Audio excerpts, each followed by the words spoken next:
যে বিষয়টি নিয়ে কথা বলবো তা হচ্ছে স্ক্যাবিস বা খোসপাঁচড়া কি। স্ক্যাবিস হচ্ছে এক ধরনের চর্মরোগ যা সার্কপ্টিস স্ক্যাবাই হোমিনিস নামক এক ধরনের জীবাণুর মাধ্যমে সংক্রমিত হয়। এর ফলে শরীরে তীব্র চুলকানির সৃষ্টি হতে পারে এবং যা সারা শরীরে ছড়িয়ে পড়ে।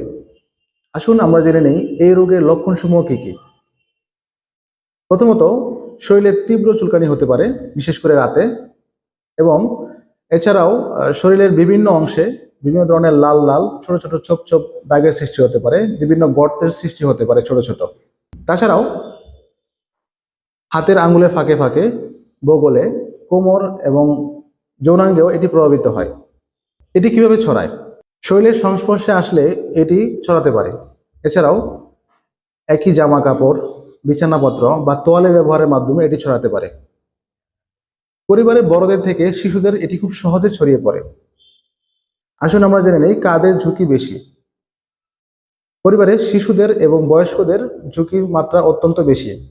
এছাড়াও যাদের রোগ প্রতিরোধ ক্ষমতা অত্যন্ত কম, তাদের ঝুঁকির পরিমাণ অত্যন্ত বেশি হয়ে থাকে।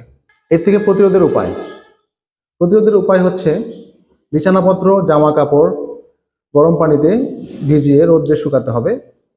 এছাড়াও আক্রান্ত ব্যক্তির সঙ্গে সংস্পর্শ থেকে বিরত থাকতে হবে। নিজেকে পরিষ্কার পরিচ্ছন্ন রাখতে হবে।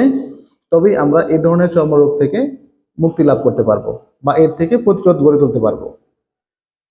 এই ধরনের চর্মরোগ জাতীয় বিভিন্ন সমস্যার জন্য পরামর্শ পেতে আমার সাথে যোগাযোগ করতে পারেন বা হোয়াটসঅ্যাপে নক করতে পারেন।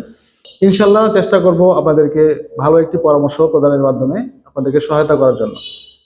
ধন্যবাদ। আসসালামু আলাইকুম।